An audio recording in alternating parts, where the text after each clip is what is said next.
Welcome to our weekly book club episode here at Homeschool Moms Unfiltered. My name is Megan, and my book loving co-host is... Hi, I'm Amanda. Hello and welcome. So don't panic at the mention of book club. There was no homework to be here. We read the books, and you can read along with us, but you certainly don't have to. So if you're new here, you'll pretty quickly find out that we are a very flexible pair. Yep, exactly. And we are realistic, right? We are a pair of homeschool moms juggling 10,000 things at any given time. We know how busy life can get and how you sometimes need to literally steal minutes where you can find them. So truly do what works for you, and we'll be cheering you on along the way. That we will. The other thing that you'll quickly learn here is that we are a secular and progressive channel. So if you've ever started a conversation with someone in the homeschool world and in your head, you're thinking like, oh, this is going okay. Like this could maybe a friend.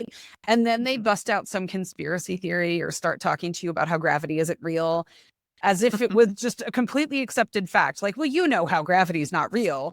And you're like, back to the drawing board. That is not my friend. You will not find any of that junk here. So welcome. You can relax. You can put your defenses down. No, I don't even. Megan sent me a clip from Facebook last night, and it was this woman talking about how JFK Jr. is still alive and working with Trump to run the government. And they even confirmed, you mean the JFK that died? And she was like, oh, yeah, no, he didn't. And I'm like, I can't. I don't. What is even happening? I don't. Okay. So anyway, we are all about the evidence-based science. We really like critical thinking, and we're big proponents of humans' rights around here. So if that specific combination feels hard to find in the homeschool world, especially where you are, where you live, congrats, you found us. Yeah. Yay. Oh my gosh, what a relief. Gosh, it's a nightmare out there. All right, so we're going to introduce the book that we're currently reading, and you're going to be like, secular my ass, right? Like, just told me they were secular, and this is what they're reading. But we promise it is secular. In fact, it has negative reviews on Amazon from people who say that the book is trying to push atheism on kids. So that's always an encouraging sign that your book is secular. So we are currently working through a 3-book series by David McAfee and Chuck Harrison about religion. But they look at religion from a secular perspective, and they will likely be a great resource in helping you discuss the idea of world religions with your kids and answering some of the burning questions that they come up with. Yeah, no, I really think so. My kiddo is reading the book right now along with me, and it has led to some great conversations and discussions. So yeah, I think, you could use it as a jumping off point with pretty young kids and then revisit. This would be one of those that would be really easy to revisit every few years and just go deeper and dive deeper each time. Okay, so like Megan said, we finished the belief book already, and that was great. It's the first in the series. And now we are starting the book of gods, plural, not just of God, right? So don't freak out on us. Going to Amazon to write a review. God. For indoctrinating the children. Yes. Well, there is that. All right. So it starts with, it's like they don't have, the chapters aren't numbered. They just have titles, labels. And so this one starts with let's explore. Yeah, I didn't really have a lot of notes here because a lot of it was a recap from the belief book, I felt like. But what did you think? Yeah, I thought the same thing. I like the fact that it really opens up. So just on page 3, there was a quote I pulled out, and I thought it set the stage nicely. If you have a break, or even if you just need a little bit of a recap, the quote is, "That's really what this book is all about, reality. It's important to see how stories and beliefs are different from reality, because if you don't, you could end up believing in anything. When that happens, you might make important choices based on the wrong answers, and that's never a good thing." I was just like, yeah. Like JFK Jr. died in a plane crash. Yeah. He did not. He is helping Trump. That is why things are going so well, Megan.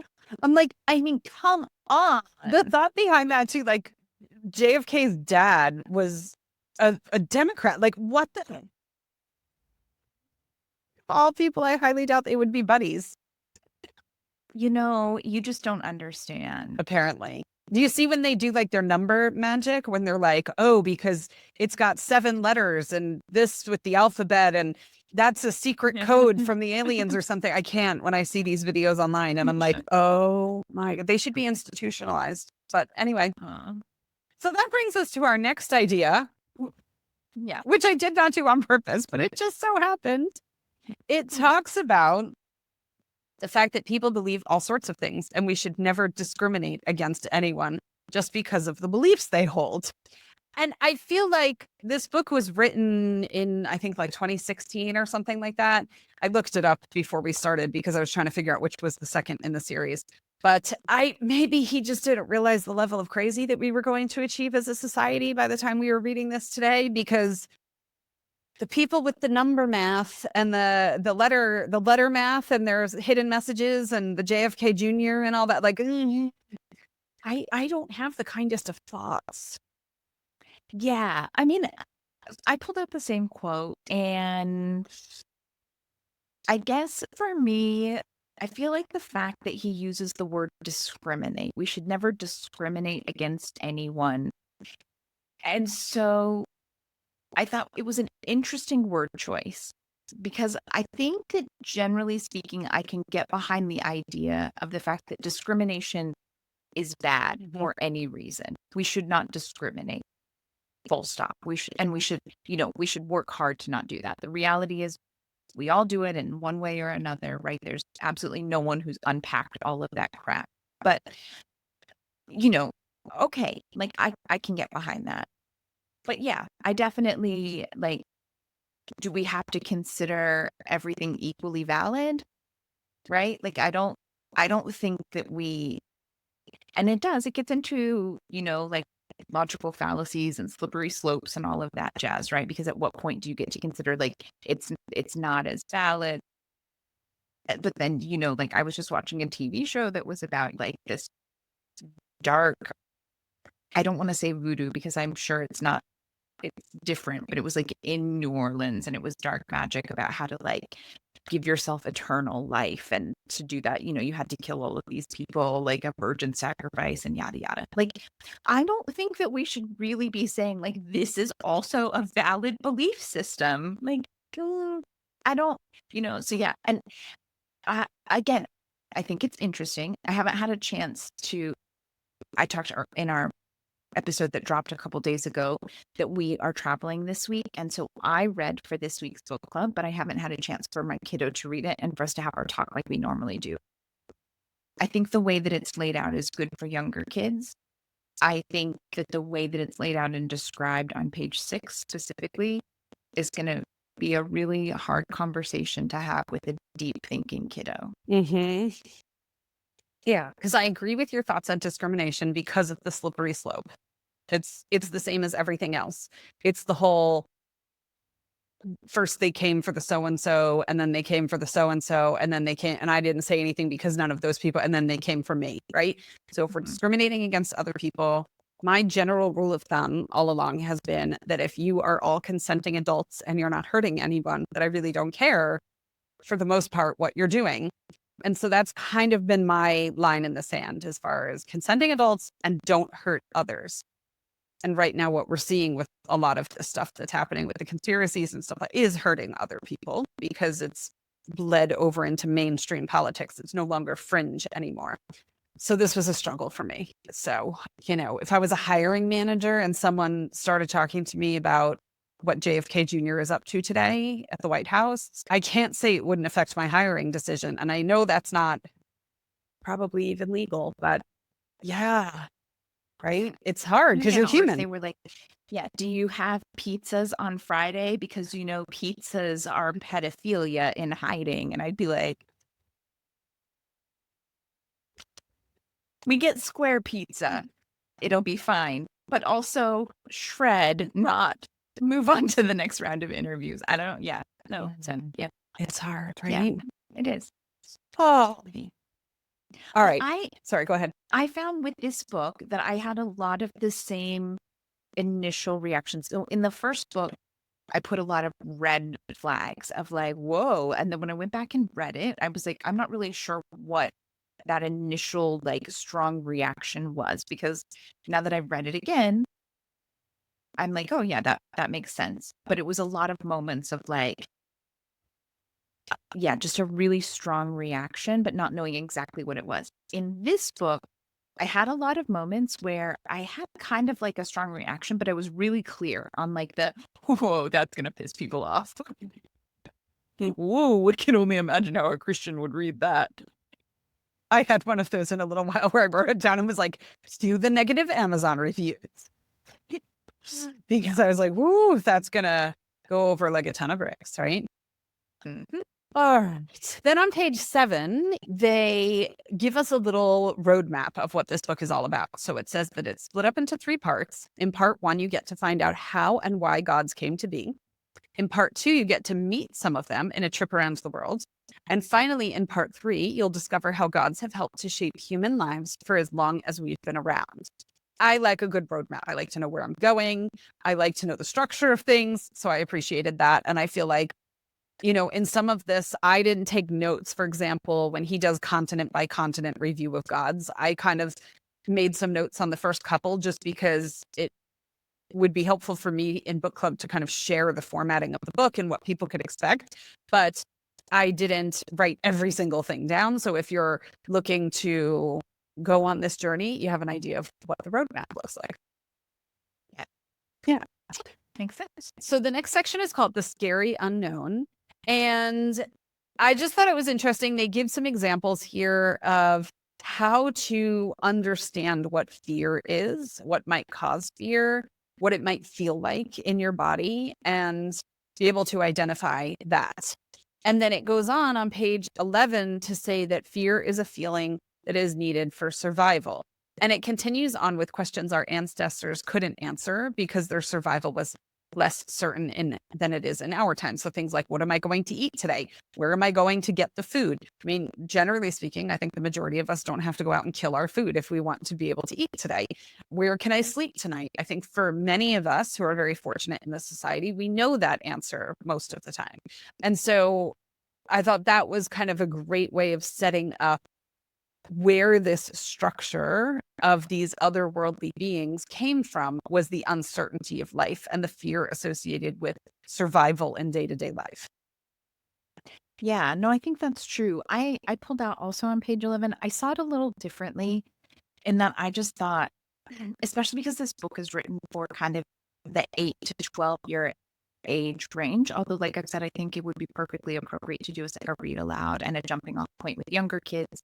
And I think older kids could easily read it as, again, another jumping off point, and just exactly where you're going with it might be a little different, right? But for me, I think, especially with younger kids, it's important to address the fact that fear is important for survival, right? And that's like from a really like basic science standpoint, right? Like you get that feeling because your senses are picking up things that you haven't really been able to process. But that was important when you had to hunt and gather to survive in the wild with all kinds of other animals, right? Or, things like the fear of the dark. Like that's it's a natural survival instinct. It's not something to be embarrassed about. It's not, or like, so just, yeah, I thought that the way they handled that was really good. And it's a good thing to talk about with your kiddos on just a general like life understanding of something that a lot of kids struggle with at that age, right? It's pretty common in the really early parts of puberty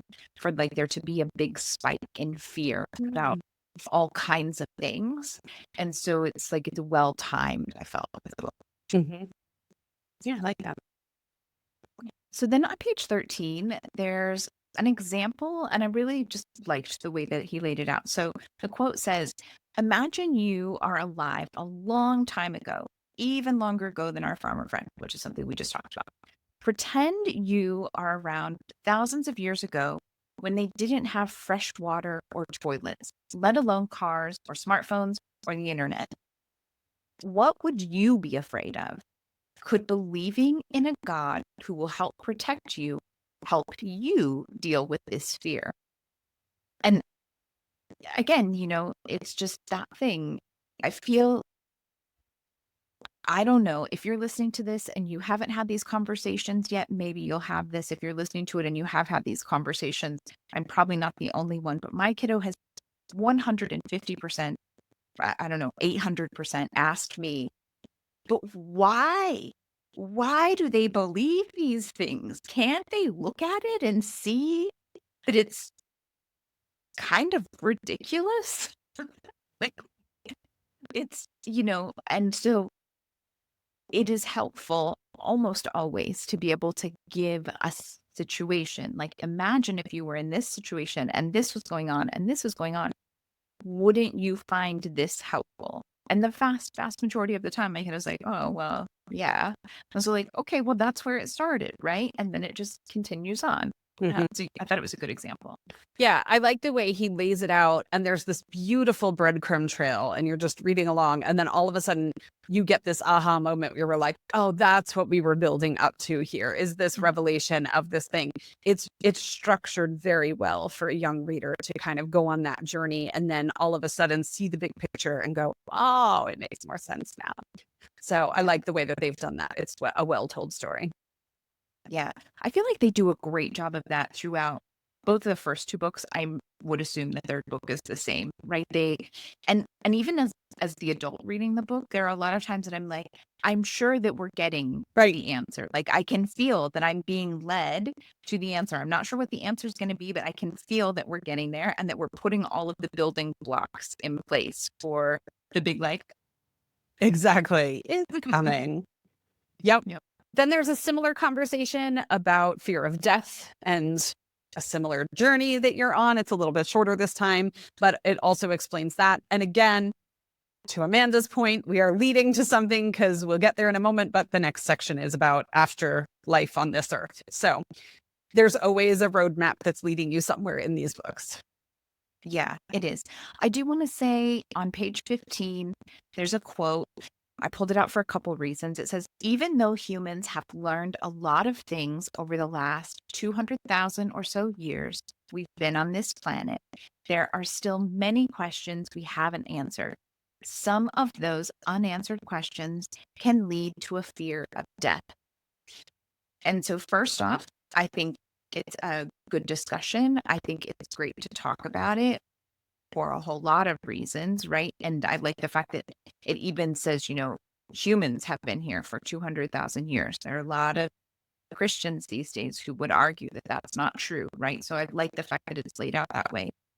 But also, I think, especially in the times, post 2020, and just with a lot of other things going on, there should definitely be a little bit of a trigger warning starting around page 15.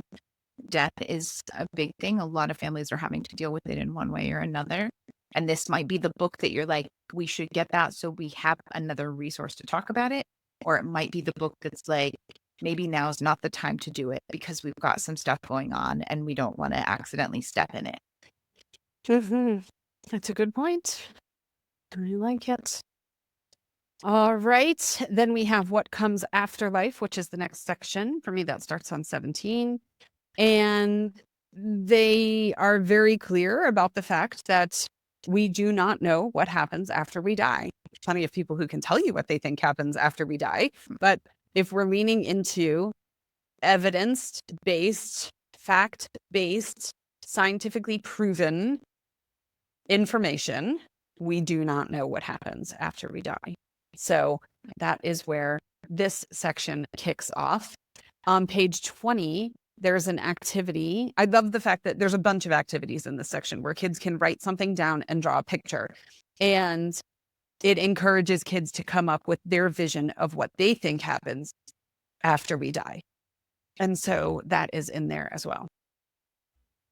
Yeah. So right after that activity, I had pulled out a quote on page 21. It says, most religious people believe in a good place, usually controlled by one god or many gods, where they will get to go live and be happy forever after death. These afterlives are a lot like the places we imagined earlier, but a bit different because there are usually a lot of rules you have to follow to get in. Millions and millions of people around the world believe that they have to do everything they are told by their gods to have the best possible afterlife. And this is just another one of those. I thought it was explained really nicely for kids to help understand. I have 100% gotten the like, well, what's heaven? What's hell? And like, I don't know. It's a make believe idea that like some people really like to hold on to, but it's not real. So like, I don't know, and it doesn't matter, which is obviously not the best answer. And my very curious kiddo didn't appreciate my take on it. So this is better. Exactly. Okay, so this section kind of wraps up with this quote I pulled out on page 24. It says, "But if you don't believe in a God, you don't have to follow its orders. You can do the right thing for the right reason and not because you're afraid of being sent to hell. You can help and love people and do the best you can without thinking about rewards or punishments." And I was just like, man, I feel like that is such an important discussion to have with kids because it seems like there are a whole hell of a lot of adults out there who don't get this. Like, I have honestly been asked because we don't church and we are quite happily not religious in any way, shape, or form. Like, well, but, like, why, like, what about being a good person? Like, I would almost guarantee you that we volunteer more, we donate more, we do more good stuff because we want to and we think it's important, not because we feel like that we have to get into heaven or to stay out of hell, right? Like, so yeah, teach them young that this is like that people can just be good people because they want to be good people and that's their value system, not because it has to be based on the idea of a god or gods or religious books or texts or whatever. Well, and is that what we're seeing from Christianity right now? Is their moral guiding compass? Because It's solid. it's, So good. I'm confused, right? I know, Yeah. right? All of those memes that are like, people keep saying Jesus is coming and like he's coming back, or like, and I'm like, if he showed up on the beaches of Florida, he'd be immediately arrested. To be detained. Yeah. Exactly. Right? I'm like, oh my gosh. No, so it's interesting. We read in a class a couple of years ago, and one of my, I shouldn't say one of my favorite students because I love all of my students, but this kid, he was just with me for ages, and he had such a personality, and he's so smart, and he just always brought life to class, which was awesome. But we read The Hiding Place about Corrie ten Boom, and she was deeply, deeply, deeply religious, and that was his big thing about the book was it kept talking about how she felt obligated to do things or felt called to do things.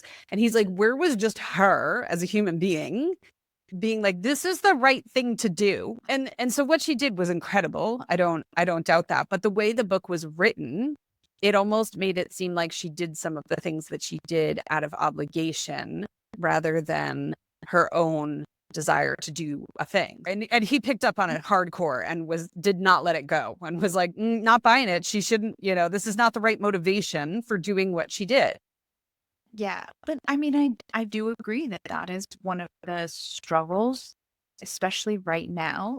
There are definitely some religions out there that are actively teaching their followers, their believers, that anyone who isn't a fellow follower or believer is like inherently bad and won't actually ever do anything good because they don't have a reason to. And it's, yeah, so messed up.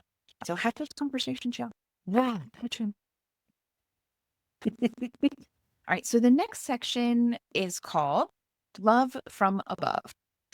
And so I thought this was funny because he starts out talking about how there was this giant purple dinosaur and people treated him like he was real and they loved him. And because they loved him so much, they wanted his clothes and his books and all of these things. And it's 100% true.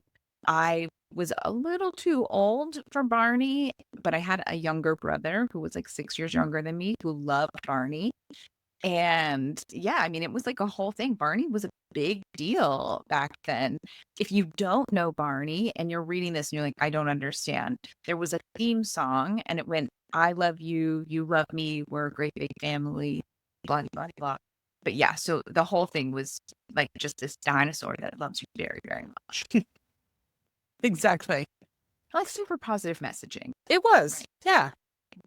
So this goes on for quite a few pages because, again, he's leading you somewhere and it ties back around. So on 27, there's a section here where it says, kids loved the dinosaur because he was always there for them. He always promised to love them and he never did or said anything mean to them. Kind of how many people picture their gods. And it goes on, and there's this comparison between Jesus and Barney. And that was the point where I was like, oh, here we go again. Because in the last book, there was a comparison about Superman and Jesus. And I thought, oh, here we go again with the Amazon reviews of people getting fired up over the fact. But it's a relatable example or a relatable way to explain it to kids. I thought it was a great message or a great delivery. Yeah, no, that's it. Really solid messaging and delivery. So same page, right? 27 into 28. There's a quote that says, you might hear someone say that God is love or that Jesus loves you. But what does that really mean? Does Jesus love you more than the purple dinosaur does? More than your family does? How do you know? People who believe might tell you that their gods loved them, and they probably think that's true. But gods don't take them to baseball practice or throw them birthday parties or feed them every day. So why do they believe in that love? And I was just like, oh man, that is such a great conversation starter. Like, there's just so much you could talk about with that alone, right? Like, you can talk about belief and gods and religions, but this is also an excellent example of you can talk about families and family trauma and how often religion is used to prey on people who don't have someone to take them to baseball practice every week or, and how these things are woven together and how it can be weaponized to fill in that space. And I mean, it just, and missionaries and what that looks like and what that means. It's just like, there's so much in this, like, one little paragraph or two short paragraph space. Yeah. Sorry, I'm trying to focus and there's a bug terrorizing me. It's like a tiny little gnat and I'm like, if you're watching on the video, it's entertaining, but I'm like, go away. All right. So it continues because we talked about fear earlier in this episode. It continues on to talk about the fact that love is also a big motivator, just like fear, because it feels great to be loved and to give love. It is one of the best feelings we have. So it makes sense that it is part of so many beliefs around the world. Love has been an important part of religion since ancient people started telling stories about the first gods. Our ancestors knew they loved their families and that gods, who they believed created and cared for them, must be like family too. And then there's another section here right beneath that where it says, imagine waking up all alone a long, long time ago. You don't know what anything is or where it came from, but you know you have everything to keep you alive. The water you need falls from the sky, food grows from the ground, and you can even find a nice cave for shelter. If you heard a story about a man who lived in the sky and gave you all of that, wouldn't you believe in him and love him? And so I sound like a broken record, but I like the way it all spells it out and kind of explains the origins of these things and helps us understand, to your kiddo's point, in this world where we can Google anything we want and we can research anything we want and we have all of these logic-based tools available to us, it seems so difficult to understand how so many people could have jumped on this ship and been like, yes, this is my thing. But when you look at it from the perspective of the origins of these things, it makes so much more sense. Yeah, well, there's that. And then also, I mean, I think a great rabbit hole is this idea of love and how good it feels to feel love and to give love, right? Because that's true and that's totally science backed, right? It's just not many of us can look in our own personal lives and find someone. And if we're not doing that, we can easily look out into social media or Us Weekly or People Magazine and see people who love the feeling of falling in love, right? That dopamine rush, the all of the centers in your brain that are lighting up when you're falling in love and that feeling, but it is impossible to sustain long term with another person because first off, it's a chemical reaction in your brain that happens. And so that chemical reaction cannot go on indefinitely. And, second off, life is life, like once you start lifing and you got to deal with all of the boring things, right? It's not nearly so exciting and wonderful and glorious. But with the God that's out there and, all of the things that are put in place, like, I mean, there's so many interesting things to learn about. There's the way music is used in religion to activate those same parts of your brain that create these same feelings of love and harmony and how all of that comes together and ties into each other. It's interesting. Yeah. Hmm. So definitely lots of ways that you could go with this as you're expanding on this book. Yeah, and that's the messaging in so many of the songs too, right? So Mhm. it's not a surprise and not a coincidence. Yeah. Then there's another activity in this book where kids can write a story and draw a picture of some of the good things that their God might give to them and bestow upon them. So again, another way for kids to get hands-on and engage, which is always good. Mhm. So we have more to talk about and we'll get to it. But before we do that, we just want to remind you if you heard last time or if you're just tuning in and you're like, hey, what's going on? We are changing up book club come September 2025. So we have a Patreon. We have all kinds of things over on Patreon. If you're not over there already, you should totally come join us. There's a free option where you don't have to pay anything and you still get like a monthly newsletter and you can find out some different things. Then we have various membership levels as Patreon does. And you get all kinds of things with that. But one of the things that we're doing is we're going to move our book club. We're going to move our book club over to Patreon so that we can have a more interactive version of book club. We started this out. We have really enjoyed this, but people want to be able to actually like make connections right now. And yeah, Megan and I met during a book club and we became friends and we have this awesome core group of people where we're reading books and again, you don't have to read it. Like you are welcome to come to book club and listen to the discussion. Like we're not one of those like we're going to shame you for not reading. Megan and I will always read and you can come talk to us and ask questions and we'll just have a great conversation and discussion. But it is going to be over on Patreon and book club will be an affordable version of a paid version, but it will be over as a membership level on Patreon and it will also be included with the all access. And if you aren't already on Patreon and you want to join, like I said, there's the free option. If you want to pay for a paid membership so that you are for sure in book club, we have a code because we like codes. It's been a little while since we had a good one. So you can use code bookworm, one word, all caps, and it'll give you a really sweet discount over on Patreon. So come join us. Yeah, absolutely. I'm excited for book club to move over. It's going to be good stuff. So Yeah. a little bit more connection, a little bit more community, all good things.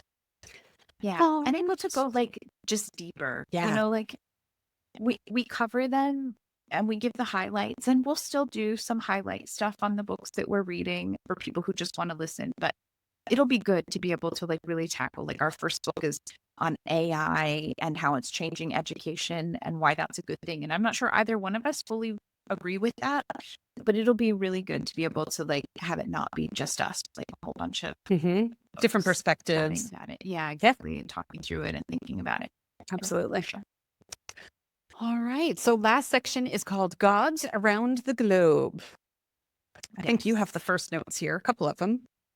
I do. I have a few notes and then I kind of like backed off the notes and you got them. So it worked out nicely. The first the first few chapters, we had a lot of the same notes and pulled out a lot of the same things. And then this one got quite different. So it's interesting. So it starts on page 32. It says, what is a God? This is not an easy question because gods can mean different things to different people. One person might believe the whole universe we live in is a god, but other people think gods are more like people, only a lot more powerful. And I just thought it was good. I mean, again, this is that thing. I know a lot of other people also explain religion as kind of, it's a mythology. It's like Greek mythology. It's like Norse mythology. Christianity is the same. Maybe it's just a little bit more of a living religion, or whatever. But I liked the way that this was explained as we kind of dove into, let's really look at a very small selection of gods from around the globe that will help us just get thinking about things. And then just on the next page, on 33, I pulled out a quote that says, gods have been talked about for a long time, almost as long as people have been around. To get to know more about what gods are like around the world, we have to start at the beginning. And for me, I just kind of felt like this is really important. And it ties back to that comment from one of the previous sections that talked about humans having been here for over 200,000 years, right? Sometimes Christianity especially shies away from acknowledging other gods existed before their new God, right?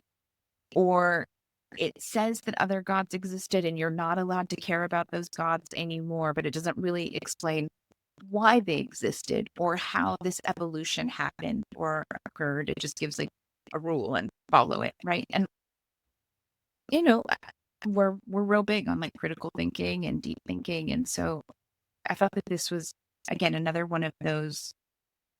It's laid out, it's spelled out in a good way for younger kids and for any kid who has the bigger questions and wants to go deeper. It's a great jumping off point. Mm-hmm. Totally agree. Then we break into those sections, and it is a very limited breakout of gods. But I did like this first part here where it says, who were the first gods? They weren't men with beards or half-goat people. They were things that people needed: the sun, water, earth, and animals. And then over time, they evolved into deeper, more human-like characters in some cases. So it breaks out then beginning by continent. This is that trip around the world that was mentioned in the early part of the book when we got our roadmap. And so it starts with North America, South America, Europe, then it goes on to Asia, Africa, and just kind of breaks out in a very, very, very surface level explanation how, like, for example, with North America, South America, and Europe, how they are predominantly Christian. But before that, you had in North America, you had indigenous gods like Coyote and Cocopelli. And again, that's the tip of the iceberg. In South America, the Incan people had their own creation story of how the earth came to be and how their existence came to be. In Europe, you had Norse gods and Greek gods, and it continues on with Africa and Asia. And again, very surface level, but I did quite like that. There is an activity here that I think is after yours, but I found it funny that they joked about Antarctica and creating a god for the penguins in Antarctica. And I was like, I do quite appreciate that. We're a very penguin loving household, so I liked it. Yeah, exactly. We both have penguin lovers, so it seems like an appropriate activity. So in this like list of different gods and things like that, I pulled out a few. I thought it was interesting. In the South America section, they mentioned specifically that Catholic Christianity is the predominant. And I was like, I have heard so many arguments when people are like, Catholics and Catholicism aren't Christianity. Not. And I'm always like, I mean, I kind of feel like if Christ is one of your big pillars, then like, but yeah, I was like, oh, I bet that probably ruffled some feathers. But yeah, on page 45, there was a quote I pulled out. It said, this is a common story with gods because people knew they needed to use fire to cook and to stay warm, but they didn't know how they first learned to get it. They decided gods must have taught them. And again, it's just that thing. If you look at, cultures and histories and stories around the world, you find a lot of the same themes repeated. And this theme that, like, well, we need fire, we have fire, but we don't actually know who first figured out how to create fire or how to harness fire, right? The first fire was quite possibly from lightning or something. I have no idea. But yeah, we need a story. We need a story that explains it. And so all of these different groups of people and cultures created their own story. And for the most part, someone gave it to them. Someone reached down and gave them fire, right? Mm-hmm. Again, just a small warning for people. I like these books. I think they're good for what they are. And I think that generally speaking, they aren't pretty decolonized, but there are a few spots where there are things I'm like, I don't know. And so on page 51, there is a moment where he's talking about before Australia was a settled country, the native people, blah, blah, blah. And I was a little like, I don't, like it's a little bit of an awkward like language. So maybe just if you're thinking about just handing the book to your kiddo to have them read, because you don't do read alouds like me, be aware that on page 51, you might want to have a little bit more of a discussion around how that's worded. And then I like random facts, right? So on page 53, I pulled out this quote. It says, you might remember the Polynesian deity Lono from the Belief Book. In Hawaiian myths, he's a fertility god. A lot of cultures and peoples have fertility gods, right? Lono was thought to be in control of farming, rain, music, and more. Believers in Lono thought he existed before the world was created and that he came down to Earth on a rainbow. And I was like, hell yeah, I want to arrive at Earth on a rainbow. Surf on in down the rainbow. But that can't be because the rainbow is God's promise, Amanda. That's the sole function of the rainbow, the only acceptable interpretation of the rainbow. I thought that the rainbow was also like a highway to heaven. Isn't? No? Oh, no, I've not heard that one. Every time. Maybe that's just rock and roll.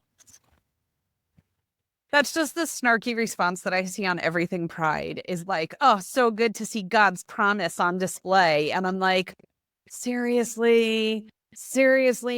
I mean, the origin of the promise thing comes from after the ark, right? After the flood, there was the rainbow and it was God's promise to never wipe out his people. Like, supposedly it was like a moment of remorse or whatever, right? Where it was like, oh, I just killed off like all but 2 human beings or however many Noah put on the boat. I don't know if his kids were on the boat. I can't remember. And so, yeah. And then it was like, oh, okay. So I promise not to do that again. And so that's the only acceptable use of rainbow in this world, according to those people. Right. Yeah. The people who like to make snarky remarks on Pride posts. I have not seen much of that, but I was just talking to my mom this morning and we were talking about something and she was like, oh, I'm so over like blessed. Everything is blessed. I'm so blessed and, blessed this and blessed that. And she's like, I'm just so over it. And I was like, man, I haven't seen much of that. And I don't know if it's because I just like really curated the algorithm to understand that I don't want to see that kind of nonsense. She's like, yeah, but we're in the Midwest. You better remember. I'm like, I know, but I definitely see blessed stuff, in like t-shirts. And there's like a lot of like, I need to find a good church in like my mom groups where I live. So I think I'm just, like really the algorithm understands. And now that we've been talking about it a bunch on my computer, I'm suddenly going to have like post about being blessed or about God's promise the rainbow or some other nonsense. That's my luck. Exactly. Yeah. Terminology from region to region and area to area. Good times. All right. Then the last thing that I noted for this section was just that on page 56, which I'm slowly scrolling there on my Kindle because somehow I ended up back in the 30s again. But on 56, there was a list of gods who were said to be creator gods, creators of earth, life, etc. And it is a massive list. And so I thought, not exhaustive, right? Like a massive list and very far from exhaustive. Exactly. And so I just thought if you have a kiddo who's super into this stuff and who is reading the book along with you and is like, this is fascinating, this list would make a really good rabbit hole source to go down and kind of see. And this is just creators. So there would be, I mean, you could do fertility gods, like Amanda said. You could do everything to do with nature that has to do with storms and rain and all that kind Gods of of stuff. So war, yeah, right? war, Like I mean, if you whatever loves. your kiddos into, yeah. I mean, heck, if they want to do Hades and all of the others that are into the underworld and like whatever. There's so many. Like you do so much for that. Have the best time ever, right? Yeah. Real. All right. So this is the first half of the book. The second half of the book we'll read next week. We're just doing 2 weeks per book because they're pretty short and easy to read. So this is the first half. So we will wrap up here. But before we go, we would love to just ask you a simple favor wherever you are listening to us. Like, comment, share, review, whatever's available on that platform, follow, etc. It just helps us spread the word about the podcast a little bit more. The more traction it's getting as far as audience engagement, it just helps push it out to more people. And those of us that are secular and progressive homeschoolers, we're a little bit more scattered than the church-going homeschoolers because they have church as their unifying point. So the more secular and progressive homeschoolers who are out there feeling like they're the only one homeschooling because their local homeschool group is not that, come, like, share, review. It helps push it out to those people through the algorithm that is running this universe at this point. And we really appreciate your support in doing that. So thank you so much. And we'll see you next week for the continuation of the Book of Gods. Yeah, definitely. Have a great one.